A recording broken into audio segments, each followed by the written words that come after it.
Hey there, welcome to Why We Roll, a tabletop role-playing game design podcast. We're your hosts, Chris Pickett, creator of the historical fantasy game Dance Macabre, and Wythe Marshall, creator of the political sci-fi game Stillfleet. Throughout the show, Chris and Wythe hope to amplify new creative voices. We'll chat with different TTRPG designers, focusing on the world of indie games. We take a curious approach to game design, working through a range of mechanical and narrative questions that are pertinent to many designers, players, and GMs. We hope to showcase fresh and even challenging ideas about what makes imagination-based games just so powerful. Okay, let's find out why we roll.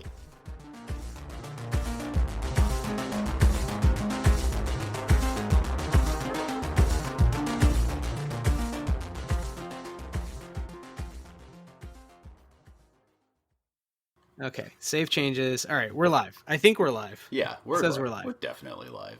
This is good. I got some room tone. We got room tone? Yeah, cool. We got room tone. That's an industry term that I've... Wow. Yeah. Really chew on behind the curtain here now. Chew on that. That's inside baseball. Anyway, welcome everybody to Why We Roll, the tabletop role-playing game discussion podcast produced by Stillfleet Studio. We're here today. My name's Chris Pickett, as always, with my wonderful friend and co-host, Wythe Marshall. It's me. It's Wythe. And we're joined today by Spencer Campbell of Gila RPGs. Hello. Very good to be, or very happy to be here. Yeah. Good to chat with you both again. Yeah. For those who missed it, we did chat with Spencer, just kind of a brief introduction and a little chit chat at Gen Con 2024 this past August. I can't believe it's already September. But yeah, that conversation was a lot of fun. I mean, I hope that the audio was tolerable. We did our best with what we have. It's hard to find a quiet corner at Gen Con. Yeah. It was funny. I did notice afterwards that they have like the isolation booths or the, I don't actually know what they're called. That's what I always call them in my head. And I was like, oh, we could have done that, but they're about the size of a small closet. So it would have been, very intimate interview. Yeah. They're for like phone. It's like a phone booth. Exactly. For those who don't know, there used to be phones just hanging about, and you'd go inside of them, and they were small and intimate. Yeah, it's like a little cabinet. Vex says the audio is okay, so the audio must be okay. I feel like Vex is a straight shooter, so thank you. Always honest. Yeah, that was a good. It was a good. End of season 1, beginning of season 2. So Spencer, thanks for kind of being our psychopomp here and ushering us through the seasons of the podcast. Chris and I started this without any expectation that we would necessarily keep it going forever. It was just, hey, this might be fun. We had a similar idea. But now it feels like something that, has grown and we were committed to. So we really appreciate you helping us. Really recommit and think about some big themes that we'll probably talk about, the same things we did in the season 1 to a degree, but hopefully we'll also have somewhat of an arc for season 2. I know specifically we've been talking about history a lot, and we'll probably kind of double down on that. But I also think maybe some innovations in mechanics and some ideas building on, conversations we've had with you and some other creators, but especially with some of your systems, I think is a good way to just, kick things off. So seems appropriate. I'm down. Yeah. So before we get too far into it, Spencer, maybe do you want to introduce yourself in case people don't know exactly what you're up to or where they can find you? What's the short version of Spencer Campbell? Sure. So I'm Spencer Campbell. I have been publishing tabletop role-playing games for about 4.5 years now under the name Gila RPGs. My day job is as a psychology professor, and then I do a lot of game design at night / whenever I find free time. So I like to kind of combine my worlds of psychology and games sometimes, and sometimes I just like games to be games. And so, that's who I am. If you're finding me online, you can just search Gila RPGs on pretty much everything, and that's where I am. I mean, that's a fairly modest introduction. Spencer also, has created just a ton of different titles using really interesting, fun, innovative systems. So that's my addition and my addendum to your introduction to yourself. That's very kind of you. Yeah, I guess in those 4.5 years, I have managed to pull off and make some things. So folks might know me for the Lumen system, which I created think 3-ish years ago, which is what I use for Nova and Light, and a whole bunch of other people have made really, really cool Lumen games. I made Slayers, which is sort of my homage to asymmetrical board games brought to tabletop role-playing games, and Rune, which is my Souls-like love letter to the Souls-like genre that is a solo TTRPG. Nice. And we talked about at Gen Con Reap, which was new-ish to me, but apparently you'd already moved on and made 2 more games, which we're going to talk about today. I'm busy. There's a lot of games, yeah. That's what I'm saying is like you are a very, very prolific person. It's not just like I put out games every now and then. It's like, no, it's a fast turnaround. Yeah, I tell people that I can't turn it off, and I can't. Like, I don't know. It's great. It's nice that I can write when I feel it, but also I get so deep into having like 15 different projects, and then like no project makes it at the same time. So it's nice having that constant, "Ooh, I want to write this, I want to write this, I want to write this," and then it usually means books get made, but sometimes it means, "Oh yeah, I forgot about this really awesome idea I had 5 months ago." And that's why like every once in a while, like every week, I have to like scour my Google Drive for like lost documents, be like, what was I doing before? No, totally. I think that's also a good way to work potentially if you can, handle it, where it's not that you have to do all of them at once, because that's kind of impossible functionally, but you can have like a, Trello board vibe of, 15 ideas, and they're at various stages, and you can iterate and iterate and iterate. And I think the end results, even to the reader, having discovered your work more in the last, I would say 2 years, seem iterative. Like it seems like the games build on each other in interesting ways, and there's some relationships. Rune and Reap is more direct. So that was like an aha moment as a reader for me. But with the Lumen system games, and now with Thorn and Loot, which we'll learn more about. I just read the Loot Quick Start today, so I'm all primed to discuss nice. it. But which is, I think, it's free, right? And people should check it out and back the campaign. It's coming to Kickstarter very, very soon. Whenever you're listening to this, it may even already be out. It's probably going to be out like the day after, depending on when we release. So that is one to watch. And I think it builds on some of the mechanics in your other games. So just, as a note from the outside, it just feels like what you're doing is not necessarily reinventing the wheel every time or remaking the same game every time, but some interesting, nice in-between space where there's change, but there are similarities. And so if you sort of liked one of the previous things, you'll probably like the next one. So there's a sort of fulfilling, you know what you're getting into. It's like watching like another like Vince Gilligan show, and you're like, yeah, somebody's going to get shot.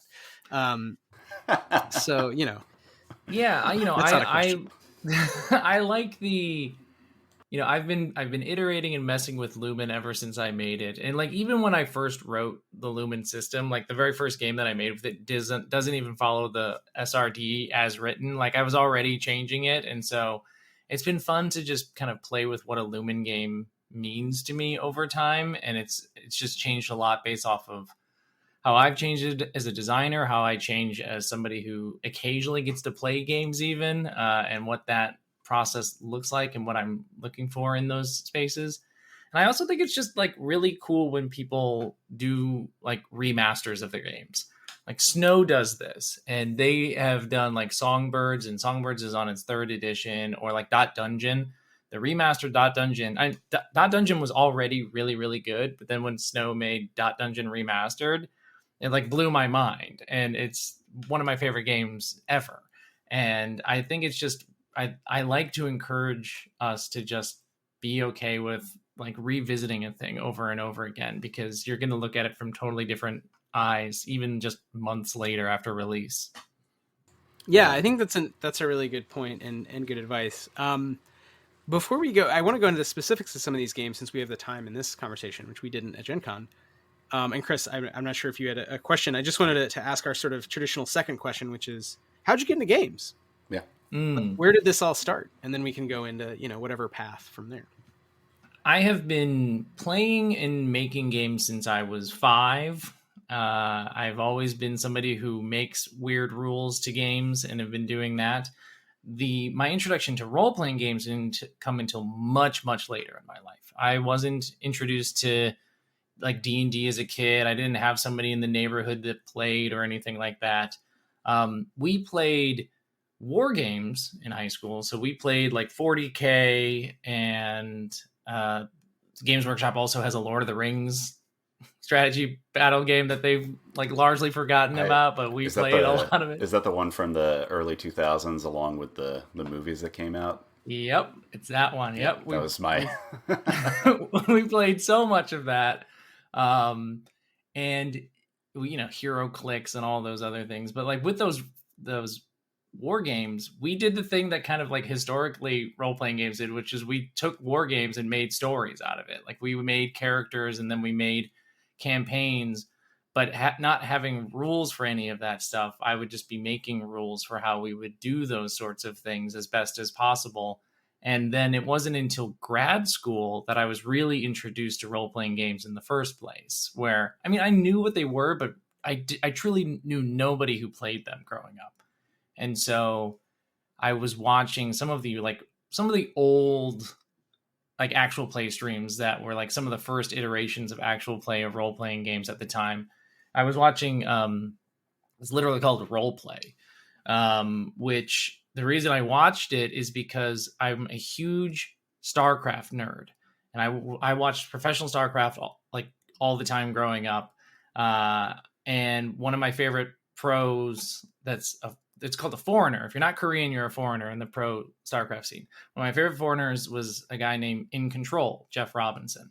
And he was just on one of these campaigns. And so I was like, okay, I'll watch In Control do this thing that I have no idea what it is. And that's how I got introduced to role-playing games in the first place, is watching a professional StarCraft player that I liked who just happened to join one of these early AP streams. That's kind of amazing. That's like an incredible historical intersection of yeah, that's a real like different journey, I feel like, than the typical like, I just grew up like rolling up elven rangers and watching them die in the there was no battles. We had no neighborhood GM. I had no family members that did anything like that, and so it truly was not until grad school, when I was around all my nerdy grad school friends that were like, let's just do nerdy things. And that's when I got introduced to, that's when I saw the shows. And that's when I started asking my friends, hey, I think we could probably do this. And then, the rest is history. Yeah, that's incredible. So what did you start playing and how did it lead to Lumen? This is a multi-part question I have, which is, how did this lead to Lumen? For those who don't know, what is Lumen? How has Lumen changed in your mind, et cetera, et cetera? But we'll get to it. But yeah, what led to Lumen being kind of created? Yeah, that's a journey to get to that. When I first started playing games, like I said, I basically had two main groups that I played games with. One was my brother and his friends, who are all improvisers out of Chicago, like trained at Second City, so like top tier improvisers. And then with my grad school friends, who are a bunch of nerdy ass nerds. And immediately playing with my brother and the improvisers, I learned don't prep anything, because they won't play with my prep. It's like antithetical to what improvising is, which is, you're not supposed to have anything scripted, but you're also supposed to encourage one another in this collaborative storytelling effort. And so we actually started with Powered by the Apocalypse games. That was my first like iteration into his role-playing games, was actually PBTA games, and specifically making one. So I made a Star Wars hack of Dungeon World, because that was the one that I was most familiar with at the time. So I like just basically reskinned some of the Dungeon World classes and then made some new ones, because they were all really into Star Wars, but they weren't as much into fantasy stuff. So we started with my bootleg Star Wars Powered by the Apocalypse hack that they quickly taught me to stop obsessing over prep and embrace collaborative storytelling at the table. And with my grad school friends, I ran Dungeon World, and then I ran Blades in the Dark with them. So again, I'm very much like, I started in that space of games that are much more focused on narrative and like fictional positioning and things like that, as opposed to highly tactical with a grid and lots of hit points and all of that sort of stuff, and really dense rules. So I I never went down that path to start with, which kind of explains why I never really was drawn into designing things that have a lot of that. So from that point on, the next sort of step in the journey is graduated, moved on, started working as a professor. COVID happened, and like many people, I decided to start trying something new during COVID. So that's when Gila RPGs kind of started proper, is when I said, okay, well, I've got a lot of time on my hands. Let me see what I can make. Because I had been making these weird little pieces for my games the whole time. I'm a huge advocate for the idea that a GM is a designer. You're always making stuff, no matter, even if it doesn't feel overtly like game design, it is. And so I had already kind of thought of myself as doing design work. And so I started doing design at the start of COVID, and Slayers is one of my first big projects out of that, which was really more so my love of board games and how much I thought board games were better than role-playing games at certain things. And I said, let's just take some core concept of that, asymmetry in particular, and bring it to role-playing games proper. And still one of my favorite things that I've made. But then after that, the way that I got to Lumen was I had been playing a lot of Destiny with my cousin. We grew up playing Destiny since the alpha, when it, first, you could first get your hands on it. And he never, I had been playing these role-playing games for a while, and he had no interest in doing it. So I was like, well, what if it was like Destiny? And he was like, okay, I might be interested in that. So before Lumen became Lumen, I made Light, and it was a 1-page game that was my best way to try and condense down the experience of a looter shooter or that action RPG to a role-playing game. And then from there, it kind of emerged into its own system when I tried to make Frame, and that was a whole disaster on Kickstarter. And then I made Lumen proper, and then Nova, and just kept iterating on Lumen from that point on. So yeah, like I said, it's a little journey to get to how I got to Lumen. Yeah, I mean, it's actually really fascinating, like talking about skipping over crunchier RPGs. It's kind of like you did like a kind of a leapfrog thing where it's like you're going from Warhammer and HeroClix, and like from what I remember about HeroClix, it was not like an easy to remember rule set, even though it was meant to be. Yeah. And then it's like, nah, I'm not going to play D&D. We're going to go straight into PBTA, like all improvise all the time. Yeah, I mean, I feel like that is the way to go, which I would recommend to people now, which is, to leapfrog essentially. But yeah. I'm also curious how it's funny because I think of like PBTA as very much not about combat, for example. And I feel like the games you put out tend to be more in that board game mindset of sort of, contested, entities with goals that can be spatialized, even though it's not a traditional battle map. And then it's not the VTT version of that. It's like these cool, like drawn on a piece of paper, like a 6x6 grid, like which there's a craftiness to it and a fun to it and a innovation there. But it feels very much in the mazes and minotaurs tradition of sort of slaying little guys. But not to say that you can't run the story games too, and Nova and all these games fit into that mode as well. So I can see maybe both threads happening in your practice. Just to kind of speak on that, like we struggled so much with running any combat in every PBTA game that I've ever run because I still don't really understand how to do it well. I sat down with my very good friend Brandon Leon Gambetta on a coffee break back in June, and he is the PBTA expert. And he explained it to me, and I feel like I have a better appreciation of it now, but like we could never scratch that itch in a satisfying way. But totally. Board games were doing it, and video games were doing it for me. And so I was like, I just need to translate what I understand about how to be adversarial or combative in these things and bring it to the tabletop. And so that's how Slayers and Lumen kind of came about, because I was mostly dissatisfied with how PBTA was doing it. I mean, that's exactly why, and we've talked about it a little on the show, but that's where the grit system came from for me as well, was loving PBTA in some ways, but then also feeling the same thing you did, which is, and I feel like I'm pretty good at rules interpretation, and just it never really worked the way it sounded like it would work, and it read in the books like it would work, and then the people making them were cool. Everything made sense, but then playing it, I was like, D&D is actually kind of better at like simulating stuff. So, is there a way to make stories and still simulate things and have that sort of randomized physics?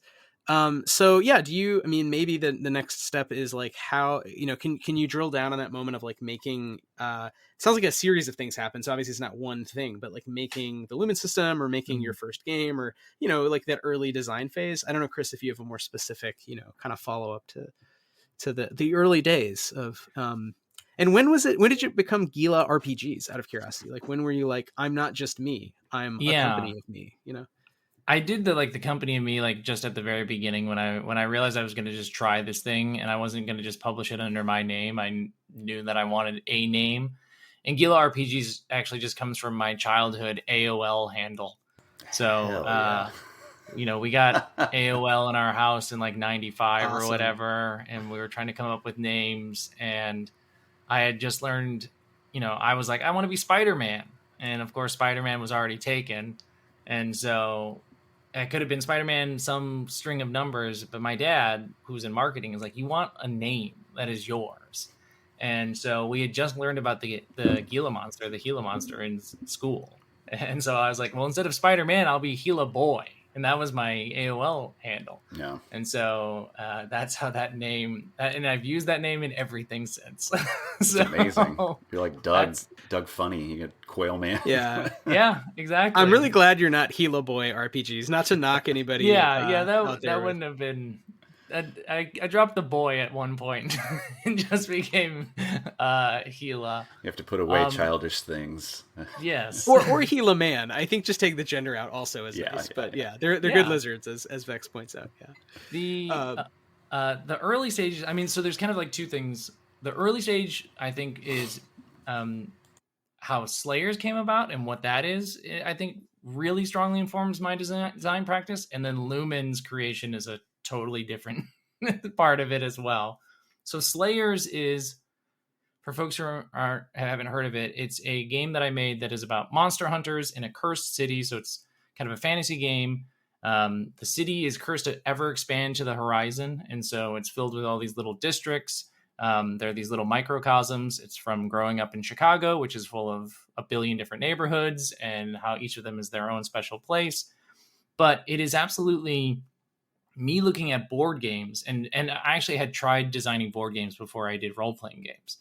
And looking at certain board games like the leader games, so Root in particular, which are very good at emphasizing a concept of asymmetry and still having a very fun experience. And what I mean by asymmetry is everybody at the table is essentially playing a different game while all playing the same game.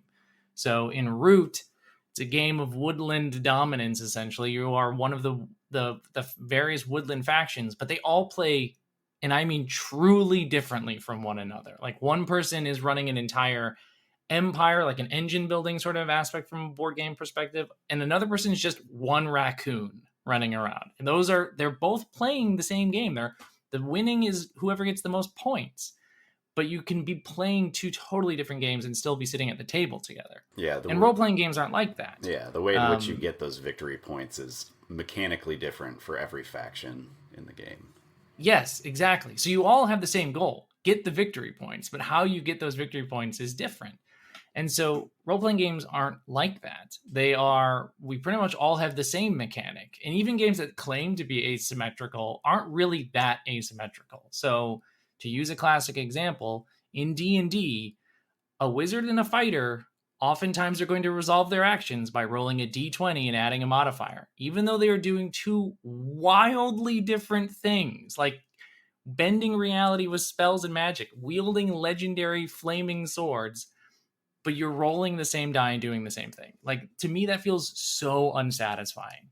And so Slayers is root into a role-playing game. So every class has their own little mini game. They're rolling totally different types of dice and sizes of dice and numbers of dice, and they're doing different things with dice, but you could still all run combat together.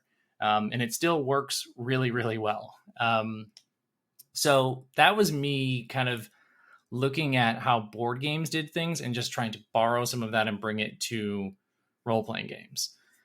Which gives me sort of a general sense of like creating structure, but also creating unique experiences. And it's also informed by my psychology background. So I'm a cognitive psychologist, which means I study things like thought, memory, creativity, decision-making, all of that sort of stuff, and learning. And one of the things we think about is cognitive load, like how much information can an individual hold in their head, and it varies wildly. And so you can't all agree to play the same game sometimes, because sometimes a game is too complex for somebody or is not complex enough and somebody bounces off of it.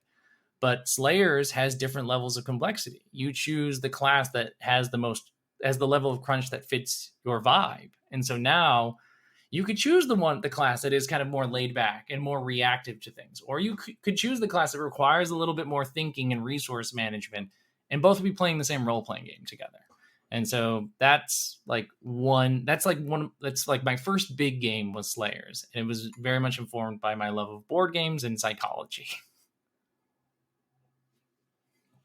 Can you, just for people who haven't picked up Slayers or played it, and just because I think this is such an important point about asymmetry, can you give us a couple examples of asymmetry in Slayer? So in a role-playing game context, because I do feel like more people will be familiar with modern board game design, but with RPGs, for whatever reason, I mean, there really is that tendency to try to flatten things and have a system be defined by, okay, no matter what you're doing, you're rolling 2d6, no matter what you're doing, you're rolling d20. And as you say, I actually think Magic is the crack in that system from the very beginning. So from the 70s or whatever on, you still have spellcasters acting kind of different, doing kind of different stuff often. But you're right, there's that sort of tendency to renormalize, to reinforce, okay, but at the end of the day, it's all D20. And I see so many games advertised as that, as like, don't worry, you're just only ever rolling a D20, which when I see that, it's like anti-marketing to me. It's like, well, I'm kind of bored. I mean, whatever. Are we all the same thing now as a result? Yeah. There's a lot of projects on Kickstarter right now, which I won't name names, but there's a lot of stuff like that floating around at the moment, which is, it's a little baffling. I think, Wizards with the Dragon game has always been like, well, spell components, you have to have the thing, and but like literally no one uses spell components. I've never been in a game where someone takes that seriously. And even then, that's just a roadblock to getting to the core mechanics. Exactly. You're still going to be using that as the same thing. Yeah, it's a hiccup. It's not an actual substantive change. But it's a good example, Chris, of like, you could add epicycles, but just adding epicycles, adding more rules doesn't solve the problem, right? Because at that point, for one, to what Spencer brought up about cognitive burden, you're just adding more shit for everyone to remember. It's not necessarily more fun to like, okay, now we're going to stop and do our wizard taxes in order to cast a spell. So, Spencer, can you walk us through like Slayers and what those loops felt like for you when you were designing asymmetric classes? Yeah, so the thing you need to know about Slayers is the one rule that binds every single player is that a 4+ on a die is a success.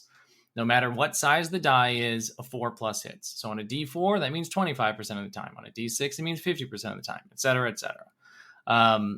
So to give you two examples of classes, so the Gunslinger, so this is like it's not like a proper like high fantasy game because there's a gunslinger, but they have like a 6-shooter revolver. And so you literally put a circle of 6d6 in front of you. Those are your 6 bullets in the cylinder. And you're picking the dice up and deciding how many you want to fire on your turn, rolling them, resolving the hits, dealing the damage. And then part of your mechanics is deciding when you're going to reload, putting dice back in the circle and when not to. So it's a resource mechanic or resource management mechanic, as opposed to the tactician who rolls a big pile of dice at the start of the fight of various sizes. And then they sit back the entire fight. They are not active, really. They're not very good at fighting, but they have the ability to swap out any of their dice with a die that a Slayer rolls or a monster rolls as they sort of orchestrate the fight. So you get to be sort of a more passive player, but you get to be the one to decide, ooh, that monster is about to hit you. I'm going to swap it out for this 3 that I rolled because the 3 misses. And now the monster is missing. And I've burned that out of my tactics pool, essentially.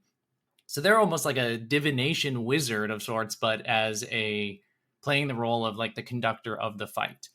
The Blade, for example, is all about exploding dice. So they start with just one die that they roll, but it explodes every time it hits. And so their advances and their whole goal is to try and get as many advantages every time that they roll so they get more and more exploding dice. And the Arcanist is all about a push your luck mechanic and deciding when you're going to infuse your magic with more stuff, buying yourself more dice, but then you're comparing that against a sort of corruption threshold. So you're all rolling dice, but you're just doing very different things. Exploding dice, managing resources, pushing your luck, or doing this sort of like more, I'll say a more sort of like passive conductor role of the combat.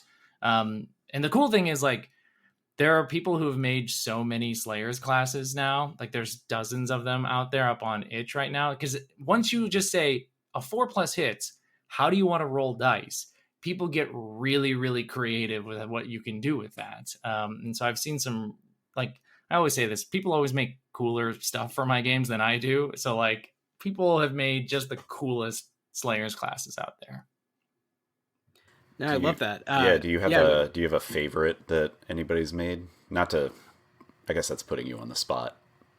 That's tricky. I don't want to. Yeah, never mind. We'll scrub that one. Never mind. No, they're all so good. And I mean, like some of the people who've made some of my favorite stuff, I eventually brought them on for the Slayers Almanac, which is a supplement that I made because I knew they just know Slayers so well. I was like, awesome. I got to bring you on because you know how this game works, and so they were like awesome assets to have for that supplement as a result.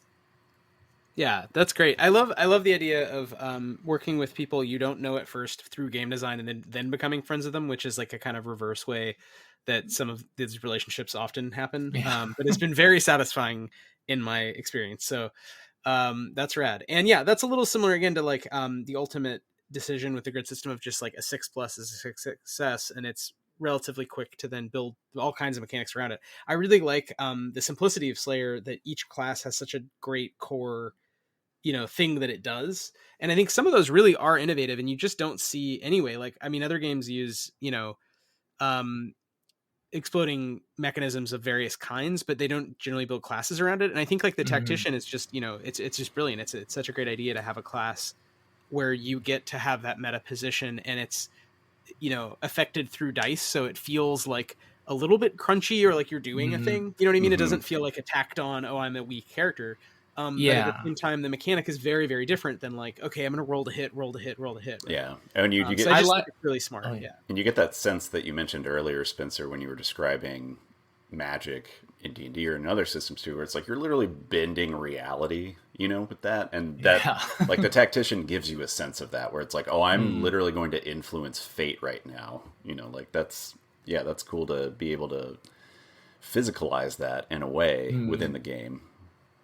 I love playing support characters and things, but I don't like being just like the healer, or it's just like every turn I'm just spending my turn healing somebody who got to be in the fight. So like this to me is like the ultimate way that I want to be a support character, which is deciding when my friends are going to hit or when they're not going to hit. Because then like it gets interesting, because if the blade has exploding dice and they've rolled and they explode and then they explode again and they're racking up damage and then they roll and they miss. Okay, so they've done X amount of hits.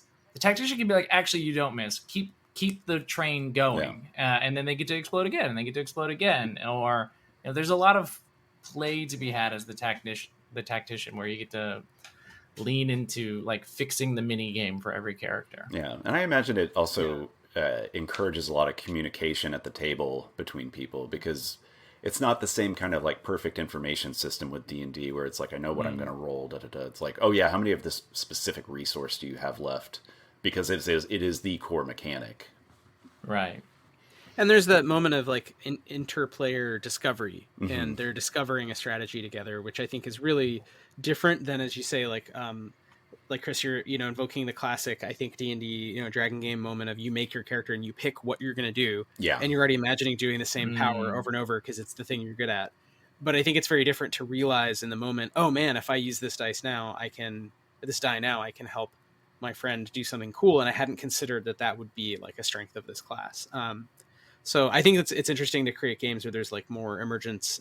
Definitely games like PBTA get at that at the level of story, but mechanically, right, they're like maybe overly simple. Whereas what you're doing, and I think there were some interesting games that like maybe didn't quite get there. I'm not saying these are games everyone should go out and play, but I think that everyone maybe should read like Dogs in the Vineyard or Don't Rest Your Head, or these games with like bizarre dice pool mechanics, and then Rain probably is one of my favorites, with where it's not just how many successes but the value of the success, so they're doing two different things with every roll. But I think Slayers is elegant, and then it's a easy to read, well designed, shorter game that actually makes fun dragon game like experiences with some of this like novel mechanical exploration. So definitely a cool entry into the world of design. Yeah. Spencer, I gotta ask. We haven't talked too much about it, but can you say a little more? And if you don't feel comfortable, you definitely don't have to. But what's up with psychology? Like I'm an anthropologist, and Chris, is an amateur historian. I mean, in the technical sense, right? Chris, you don't teach history, but like No, not you at all. read a shitload of history. Yeah, I'm an armchair historian is the term I like. Yeah. And like those to me make sense because it's like games about ye olde times Yeah. and swords and games about other cultures and like alterity. How does psychology play into it? And I think that really gets at maybe some of your brilliance as a designer of these kind of strategic experiences. What's going to be fun? What puzzle will different kinds of people solve? Would be my guess. And you sort of alluded to that, but yeah, can you say a little more about the crossover, or is it, and if there's no crossover, there's no crossover, you would tell us. There is to a certain degree, like I think about concepts of like cognitive load and complexity a lot when I think about my games in terms of how we allow our games to be accessible to more individuals, or to let more people of a variety of cognitive backgrounds sit down and play the same game with one another. Because I think we've all run into that issue of like, you have if it's a role-playing game or a board game or whatever, where you want to sit down and play it with friends, but you just know there's going to be some people who are going to bounce off it because it's a big teach and they're not into it. And then you bring out the simpler game, and then you see all their people checking out because they're not being engaged. And so I think a lot about cognitive load with that stuff. I think the big overlap for me is in problem solving and creativity. So, we define problems in cognitive psychology as either ill-defined or well-defined or ill-defined. A well-defined problem is a game, you could call it a game or a problem, that has clear rules and a clear goal. You know exactly what the end state looks like, and you know exactly the rules you can play by are. Sudoku is a great example of that. There's no room for interpretation, right? You know what the end state can look like, and you know what you're allowed to do and what you're not allowed to do. Ill-defined problems are more interesting. Those are the ones that either the goal is completely unclear, you don't actually know what it looks like at the end, but you might have clear rules that you can play by, or the rules are unclear, the constraints are unclear, but you have a general sense of what you're shooting for. Or they could be unclear in both directions, and then it's just kind of a mess. And there are different sort of strategies that we use to solve those different types of puzzles. And so I think about that sort of stuff when I think about games in terms of, well, what are the sorts of puzzles or problems that we put in front of people, and how can we think about using both well-defined problems where there's clear, obvious things that players should be doing or following, and then more so figuring out how can you inject concepts of ill-defined problems into your games to make them more interesting. And that's what I've been thinking a lot about when it comes to like combat in games, right? If we treat combat as a puzzle, if it's very well defined, then it gets stale because you know exactly what you're allowed to do and you know what the end state is going to look like, and so it's not as exciting.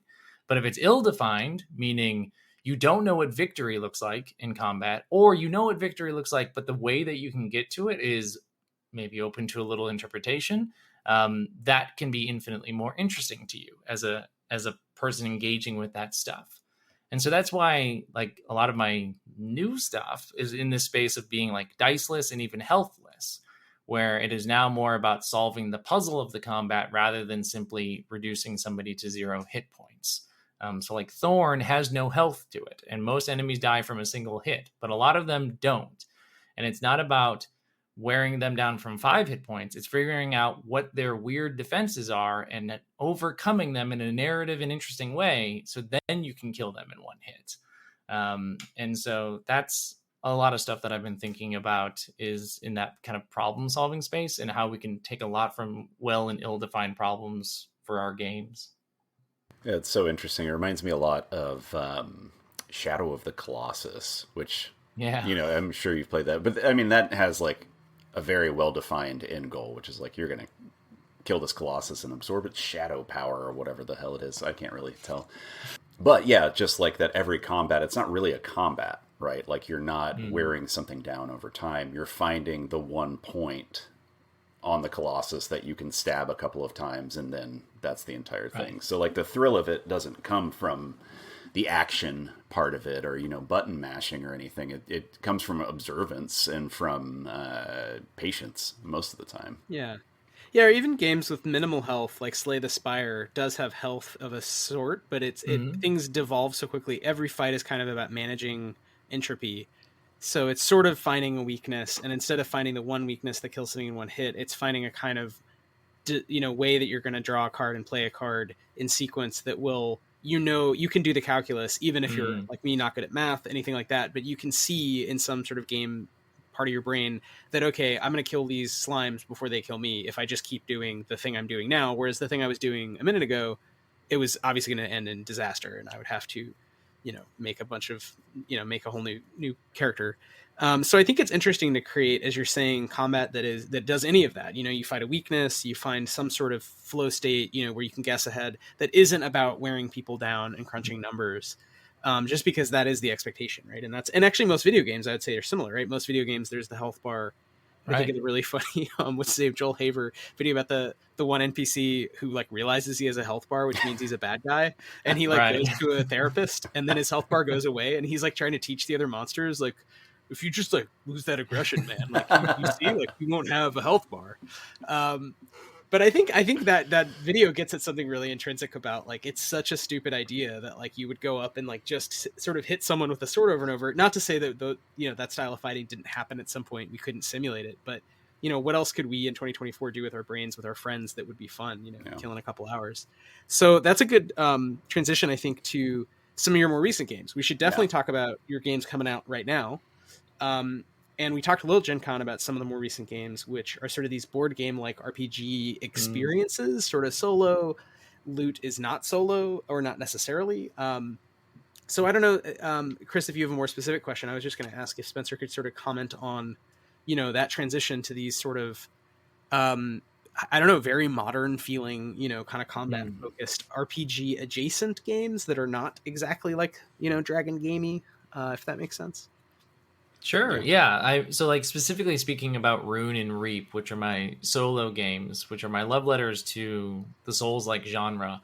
Um, I, like many people, it's hard to find the group to get together and play, and so that's why we have solo games, right? And so I've I have played my fair share of journaling solo games, and they're fun, and I enjoy them. But sometimes I want more chew to my solo experience, and so there are some games out there that I think are doing a good job of sort of just saying, "Hey, if you're going to be playing a solo TTRPG by yourself, like it's okay for it to start to feel like a board game, and that's not a bad thing to have those sort of board game structures and sort of systems inside it to give you the gamier feel to it, but still letting it be a role playing game. I've got Miru right behind me right there, and Miru is probably one of my absolute favorite solo games by Hanakoto. And it has exactly the kind of chew that I want in my solo games. While I still feel like I am telling a story while I'm doing it, I'm just not doing a lot of prompt journaling, but instead I'm telling the story through the very like mechanical systems that that game in particular has. Yeah. Um, I think we there's a lot of mentioned, games like that. yeah, I think we mentioned at Gen Con stuff like Four Against Darkness is something that I've Mhm. played, which, it's a role playing game. But it does very much like encourage, you're creating the board as you go along. Mm. There's like a physical, visual element to that game. It's like a grid map that is different every time you play, all that stuff. Yeah. Yeah, and so like Rune and Reap, I said, okay, I'm playing way too much Elden Ring anyways, so why don't I like try and figure out how to make this a role playing game? And so it is borrowing from my two favorite things from Souls like games, which is the environmental storytelling that they are run by, and then the essentially rhythm game combat that they have. The story is never spoon fed to you in a Souls like game. You have to figure it out by looking at items, reading weird flavor texts, and trying to figure out based off of just absorbing small vibes.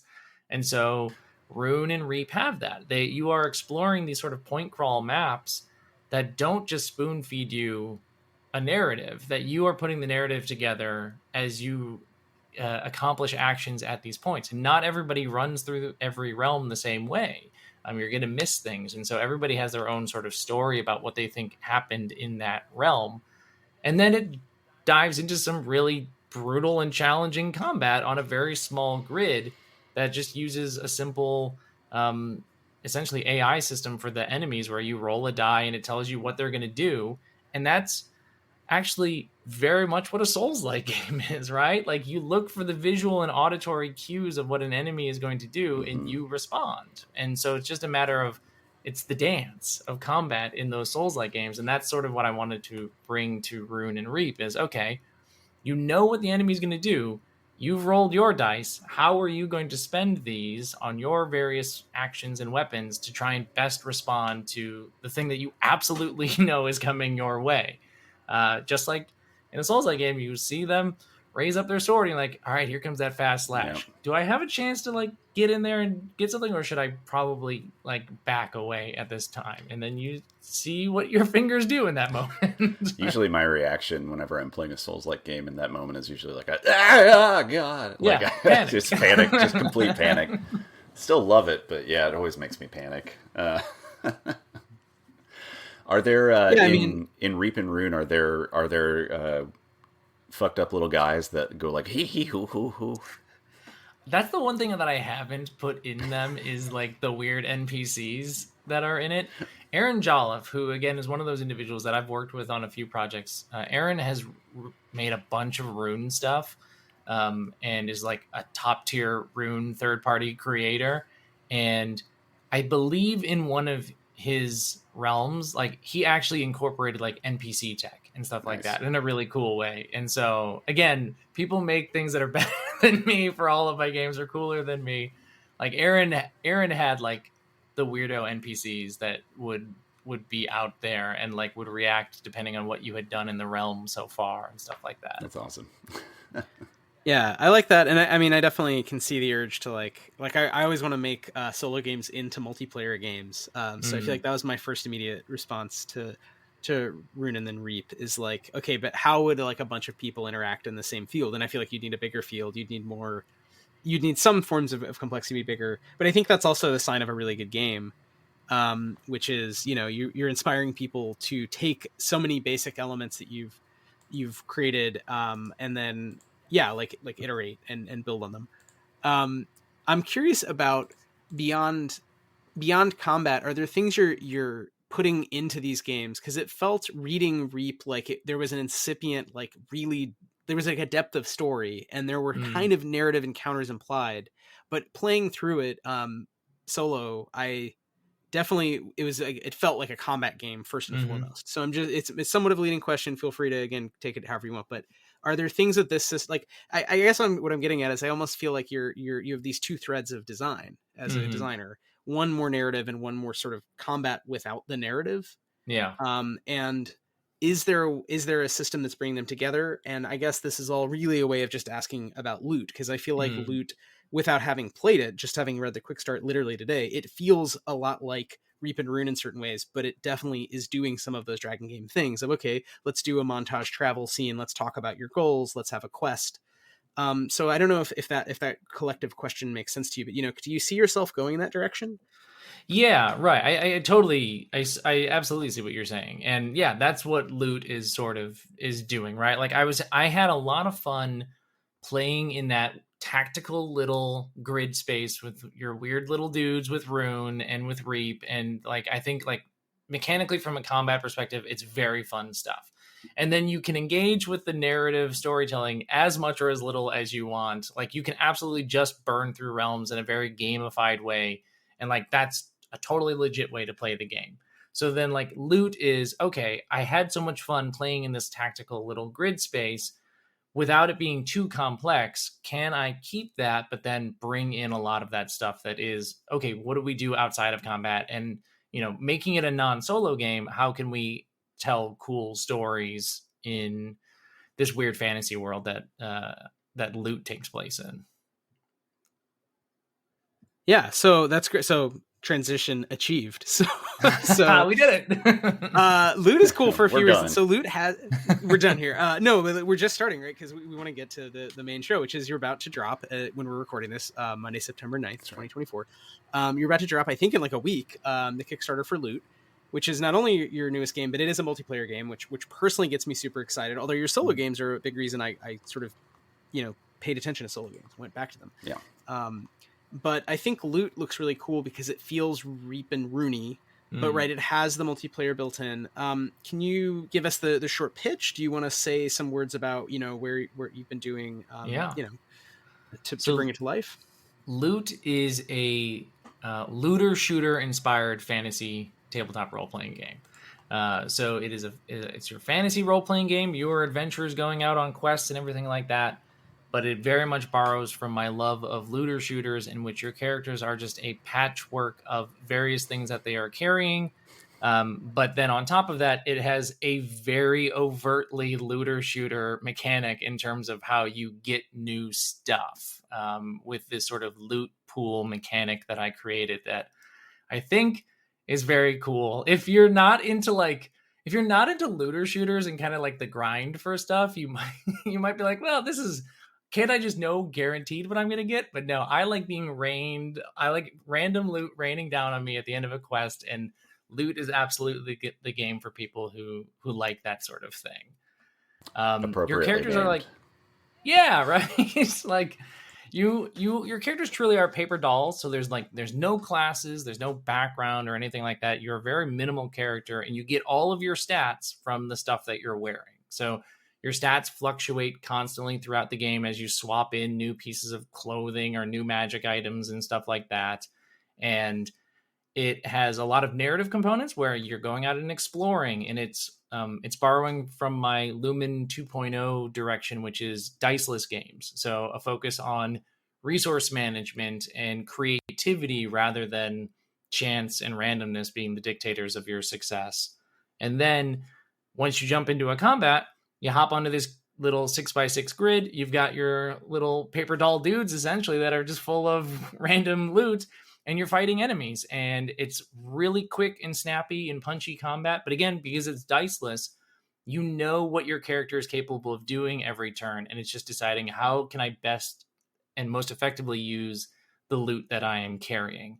And yeah, it's very much borrowing from the work I did with Rune and Reap, where your character is literally made of these cards of weapons and stuff. And I just leaned into that with loot and said, well, what if like all of you was that? What if you're just this little pile of cards, these little squares that have all of your various things, and that's just who your character is? And then you just get more of those squares at the end of every quest, and you decide who your character is going to be next time. This also has a very Souls-like feel to it. Like, I'm thinking about like the Wretch from Elden Ring, or like the classes where you literally start with like just underwear and a stick, and they're like, all right, figure it out. Have fun. I'm going to go. Here we go. Yeah, it's also got the Caves of Kud, Chris, which you turned me on to, but sort of old school. I play a lot of the old school RPGs, but they're interacting with old school video games, and even back to, the RPGs do precede them. For the most part, although there's like these weird economic simulators that are parallel or earlier than Gygax, whatever, that's a whole nother discussion. But you do get these early like text-based role-playing games where, there's similar sort of random generation, or you start with nothing and it's very, very difficult. And I think, Spencer, your games also, to your credit, are sometimes really difficult. I think as a compliment. Yeah, as a compliment. Loot being GM moderated, right, it's going to be, different. But I think there's still that feeling of, right, oh, I'm a guy with underwear. Okay, I've got a sword. Okay, now I've got a sack. Okay, it's just a sack, and then I have to go on a quest. And depending on the GM, that could get pretty hairy. But yeah, I think the design ethos, the idea of doing things based around cards and putting cards on sort of a paper doll person is, I think, very intuitive. And a lot of people are interested in that from a design perspective, like a visual design perspective, separate from the mechanic, separate from what world are we in. They just like, I think most people like the sort of, getting your cards, getting your deck. So I like the idea that a lot of this game revolves around these small piles of loot and sort of dispersing them, or the consumables, which like Rune and Reap, you have to sort of use it or lose it. So I don't know if you can say more about, I guess, the cards, but I feel like your Yeah. games feel very influenced by this visual aesthetic of small numbers of regular items, which can be as weird as you want, but they have this kind of containerization that visually makes them feel approachable. And I feel like it's Yeah. been an inspiration to me, at least. Yeah. That's kind of the fun, right? When I play Destiny or Diablo or any of those sorts of things, it's just clear when I put the weapon into the weapon slot, I can see it and I can see exactly what it can do, and I just know like, okay, these are the slots that I have to work with, and these are the things that I can put into those slots. And so in loot, it just works like that. You've got a clothing spot, you've got you've got 2 magic items, you got 2 weapons, and you've got like a headpiece, and like that's what you can wear, and that's all the stuff that you've got. And now you're going to go out there and fill those slots as best you can with the cards that you get. And to kind of speak to how like the loot works is the premise of the game is that a lich used to run this city, they got overthrown, people are rebuilding, and they don't have a bunch of money to pay adventurers, but they got a big pile of loot that were inside the Lich's vault that they can pay you. And so you go out on quests, and then at the end of each quest, at the end of a session, you come back and they just dole out some loot to you. So you have this thing called the loot pool. It's a deck of cards that the GM manages throughout your campaign. And it starts with just a few cards that are the starting cards and everything. And then you choose who you're going to work for. So factions have specific themes of loot that they uniquely have, and the city has loot and things like that.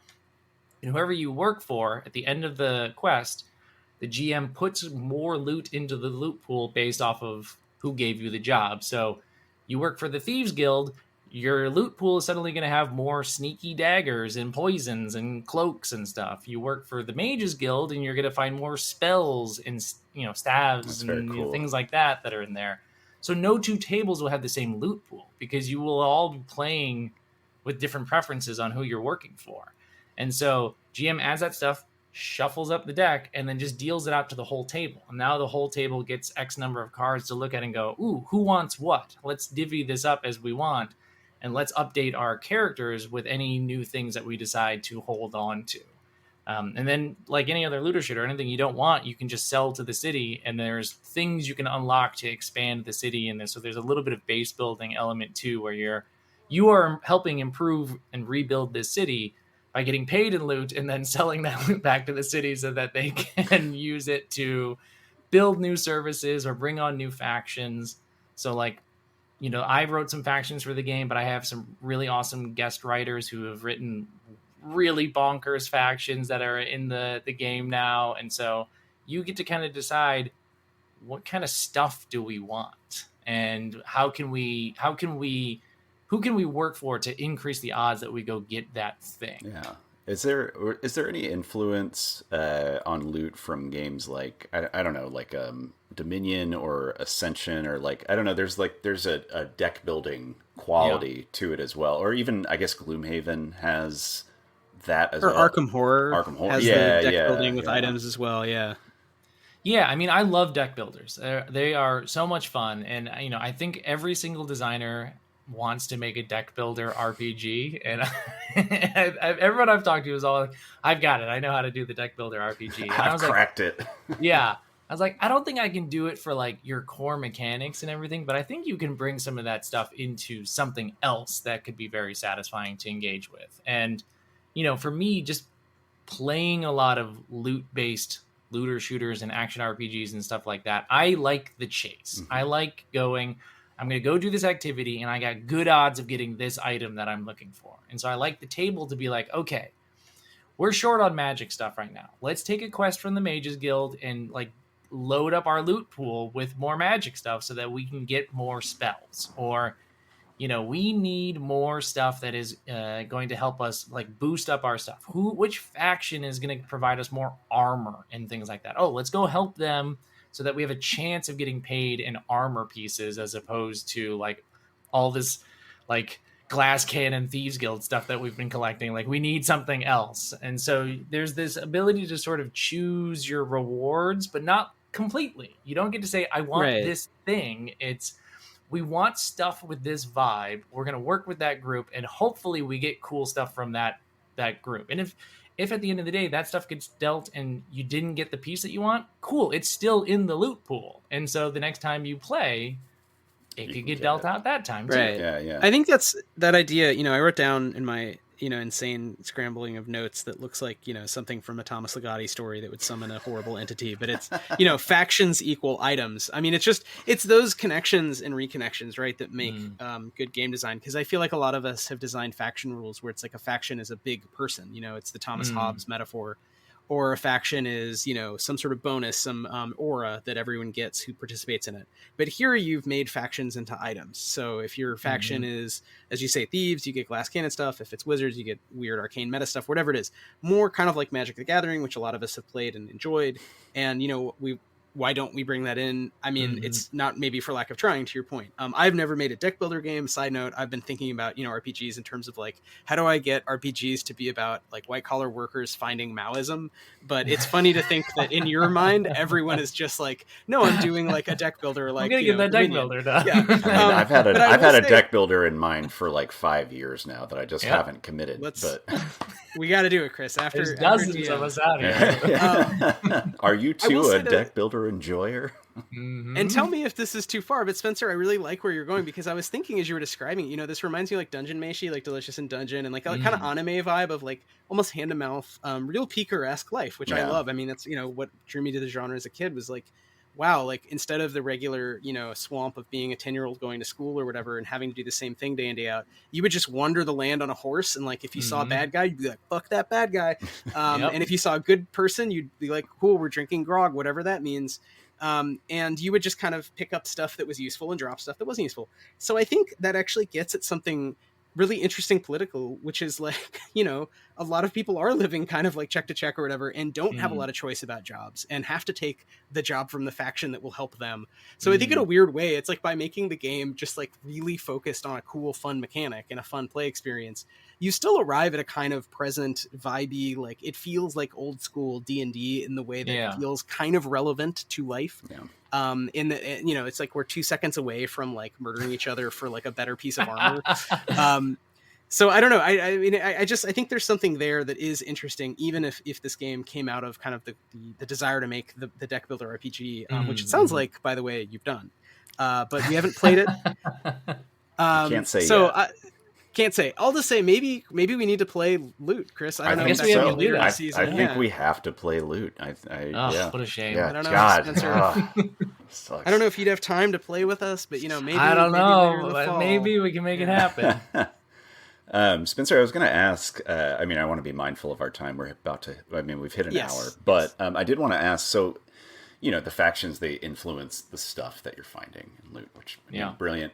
Does it also change the flavor of the adventures that you're going on? Like if I do something for like, I don't know, the Fighters Guild, just as the most generic example I can think of. If I do something for the Fighters Guild, are they going to have me do something that like upsets the Thieves Guild? Or is there kind of like an interplay that happens there outside of just the kind of like material reward as well?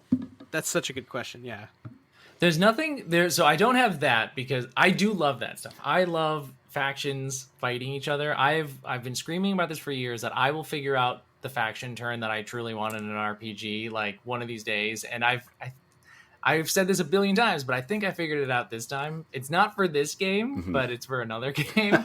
But like the faction that you choose definitely does flavor the quest that you go on. So like all the people who wrote these factions, I asked them to write some sort of prompts for the sorts of quests that you might do with that faction might be interested in doing. So there is that element of like the GM isn't just like picking it, like designing a quest and then they can just choose whatever faction they want to get the loot. Like the idea is you decide to work for the Thieves Guild, you're going to do some thieving. Yeah. You're going to work for the Mages Guild, they're going to ask you to go get some weird dusty old tome from like a ruin or something like that. Like they want you to do things that help that particular faction. Yeah.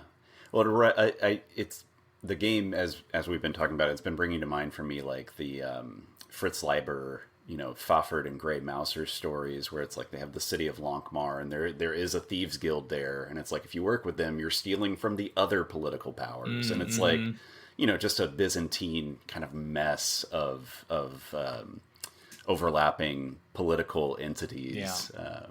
Stay tuned for Yeah. Dusk. That's where I'm gonna have There you that. go. Great. Also, Great. can I say, like, the one word names, this, like, God, each Yeah. one of them punches so hard.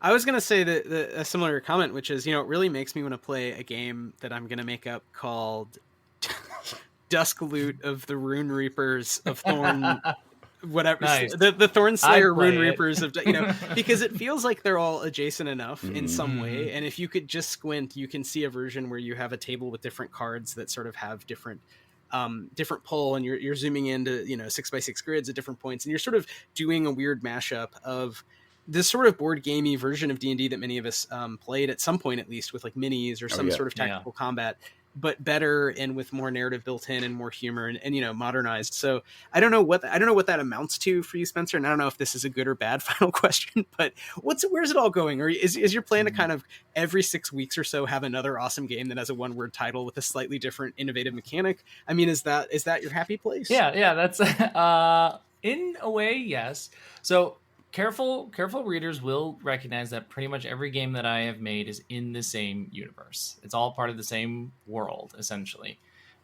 From Nova to Thorn and everything in It's between. the Gila verse. Yeah, there is a world and there is a story that I've slowly pieced like a Souls-like game throughout all of these things for careful observers. You have to read all of the item text. You have to read it all. So go buy them all, I guess. Whoops. My plan is I keep vacillating on what my plan is. One, I enjoy design so much and making new things that it's very hard for me to stop making new things. And even doing the sort of like iterative design that we talked about at the very beginning is like very, very satisfying to me. Can I keep that up forever? Probably not, but maybe, I don't know. But the other part of me sees a great piece in coming up with like a handful of what I would call like flagship games. These are like my pillars that I finally create like the ideal version of each of those games. So like the ideal version of Nova, the ideal version of Rune, and things like that. And then I spend the rest of my time supporting those games. And so making more realms and adventures for Rune and making campaign settings for Nova and doing things like that is also like an incredibly appealing thing to me. And so I don't know exactly what it is, what the path is. I've told a few people that I feel like I've got a couple more like new games in my head, and then potentially that would be the end of like new like brand new things. And then I want to just have like my 5 or so games where it's like I can so easily crank out loot stuff all day long and have so much fun doing that, like making new loot, making new factions. If Nova is my world, it's my favorite world that I've made, and I want to just make stuff for Nova. But that's also like not just making like more stuff for the role-playing game, but like I've been making new role-playing games that are set in the Novaverse, like Luna and Nest, so you can experience it in other ways. And I'm making a card game that's set in that universe. And so like there's also that appeal of like writing novels and making other ways to interact with these games that isn't like new games, but just like I really like Nova and I want to be able to experience Nova stuff in many ways. So like having a really solid solo game, so somebody who can play it by themselves, and also just having like, I don't know, a history book of Nova, of the factions and stuff, and just let me like really nerd out on lore. And like if you're a lore junkie like me, you just want to put it into your veins and like and like that's so I don't know. I don't know what I'm going to do. I think I have a general sense of what like the next 3-ish new games are, and then after that it becomes fuzzy. Well, that's very exciting. Yeah, sorry, go ahead, Chris. No, I was just going to say the same thing. It's very exciting. It sounds like a beautiful journey either way. Yeah, and I think it also depends on having enough people who support your vision, and I think not to pry, but I mean it seems like that's the case from the outside, right? So congrats on that, and I think that's where many of us maybe have that idea in our heads of some particular world to which we want to return over and over again. And I think there's different ways to your point of doing it. So it's interesting to even highlight that. It's one of those conversations where until you hear someone say it, I think you just said it really well. Sometimes it's hard to even wrap your mind around, because I think the alternative coming from playing games as a kid that were the big 80s, 90s, books with lots of lore was one massive tome was like, okay, write one massive tome, the Enchiridion of, fictional world, whatever. But you're showing this other path where there's different games that show different perspectives, they're different play experiences, but it doesn't mean they're not set in the same universe even, or linked in other thematic ways, or characters could travel, etc. So I think that's like an exciting, not just path to see what happens with your work, but also like for others of us to take some inspiration that maybe it's about going back to woodshedding on mechanics, or trying lighter, smaller versions, or updating older work to something you said earlier in the conversation. So I think just that's a cool, find that world that you want to just play in, and like find all the different ways that you can play in that world. And I think it will always be fun for you at that point, right? Like for me, writing stuff for Nova is always fun. Whether or not people read it or play it is fun for me, because I'm playing in a world that is meaningful to me, that I really enjoy. I forgot the one other thing that I want to try and do, that I still want to do before I die, is to figure out and run a proper live RPG.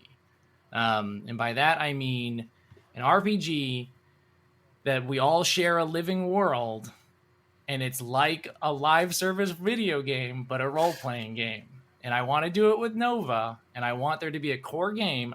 I don't think it's Nova, I think it's Dusk, that people, every month I send out, here's the state of the world, and here's the map, here's the locations, the factions, and everything like that. Here's any kind of weird mission modifiers. Go play Dusk for a month. And whoever wants to send me play data, I will update the map the next month. And then these new parameters are in. So like, I want that. I want it so bad. Yeah. I want the MMORPG tabletop role-playing game. I mean, you could always just start a Dusk Mud. Yeah, I've got to figure out some way to do it, and I think that's like, once I get loot out and once I get Dragon Slayers out, then I'll feel like I can really dive into Dusk. Yeah, I mean, I was being a little bit facetious, but that's kind of actually like the Mud might be the way to do it. Could be. Well, I will say there's an element of that, and this is again the trade-off of not doing smaller things, but doing a bigger thing with a very set focus on a specific world, which was Stillfleet, which we actually got a lot of people doing their own campaigns that then became essentially the next set of books and stories. That's awesome. And became canon. So the thing in the podcast that everyone listened to became like, okay, I guess that's just how that is now. Like, that planet's fucked up, whatever. Yeah, that's awesome. And it just became a fun way for me as a game designer and writer to let go and just say, whatever, like, people have determined X. Yeah. Who am I to stop? We all share the imagination of it. Now I know more about X. I didn't really know that much about it. They've gone and explored it for me. They've come back and reported. And I've tried to approach game design. It sounds like you would take this approach as well, where like you're learning from your players what's working. You're learning from them even about your own world, because no one has time to inhabit both real life now in New York or Chicago, and also the world of Nova, the world of whatever, thing you're working on. So it's a fun sort of recursion. And I think it's a fun vulnerability, and it's a fun way to like be real with people and have fun with them as players and GMs and whatever, but also on that game design level without making it like, let's publish a thing and make tons of money necessarily. It's even just like, I'm listening to you when I go to write. Yeah. I'm actually like, I'm taking into my brain things from your brain. And that can be its own different kind of joy, as opposed to always being like, no, I have to perfect it. Right. Yeah. It has to be this perfect shiny product that will do really well. Instead, it's just this really, like, it goes back to my roots of like, it's just a collaborative storytelling thing, but just at a big scale where we're doing it across multiple tables instead of one table. Yeah. Yeah. Very, very well said. It's 8:15. Chris, do you have final questions for Spencer? Do you have final thoughts you want to share? My final question is, where can people find your work and where can they go to support Loot? Yes, so you can find me anywhere just by searching Gila RPGs. If you go to gilarpgs.com, GILA-RPGs.com, that's like my website. That has links to my itch page where you can get digital versions of my stuff. It has a link to my Shopify page where you can get printed books, which also come with PDFs. It has links to most of my stuff. I have a YouTube channel that I put like a lot of my design stuff up on, and a Twitch channel where I do a lot of my design live on Twitch. So if you like just listening to me talk at a piece of paper, that's something that you can do. I find it incredibly helpful actually to do my design that way. That's brave. I have found it to be so helpful to just like sit for an hour and talk out my ideas and type them into bullet points instead of like sitting by myself and typing for an hour. And there's a lot of cognition that explains that as well. So there's a lot of psychology in it, but like it is a valuable way for me to do my design, even if literally nobody's watching. It's so nice for me. I really enjoy doing my design streams. And then loot, I should have made like a really easy link that you can go to, but if you go onto like any of my socials, I've got it pinned, or I'm tweeting excessively about loot and stuff like that.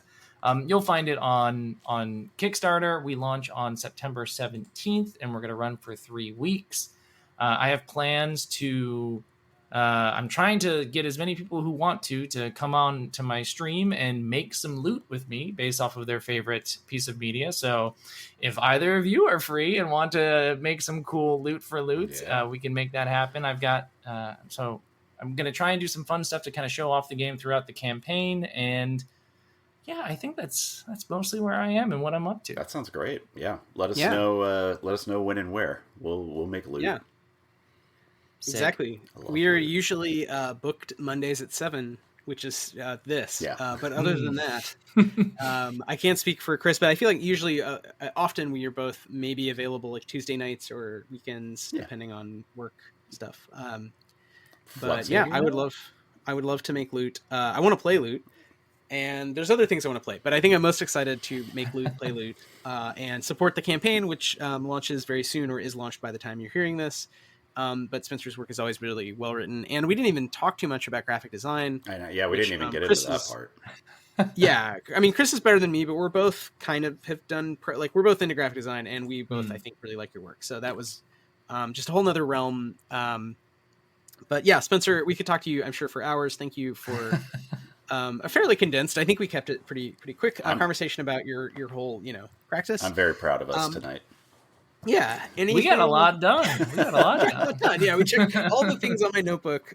Probably are should just be lit on fire, so no one should ever have to see them. But yeah, factions equal items. One takeaway.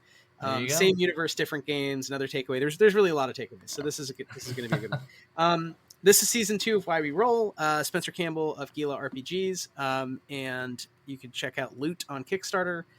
Chris Pickett is making Danse Macabre. I'm Wife. This is the production of Still Fleet Studio.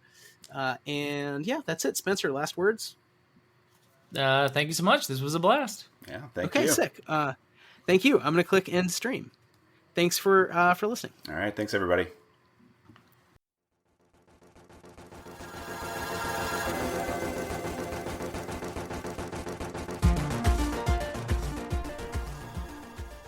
Thanks for listening to Why We Roll.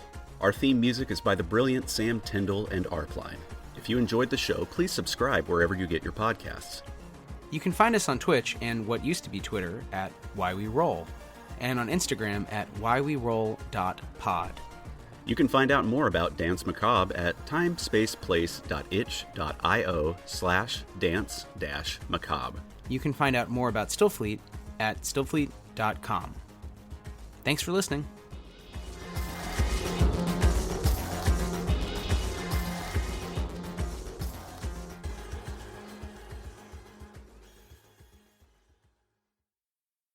Hey there, Hugh from Podderation here, and if you like today's show, why not have a listen to the All Things Nintendo podcast? Hosted by Brian Shea, former director and Game Informer and lifelong games journalist, the show explores the ins and outs of gaming's oldest company and one of its biggest, featuring interviews, featuring reviews, featuring everything you want to know about the world of Nintendo. If you'd like to learn more, check out our website at podderation.com.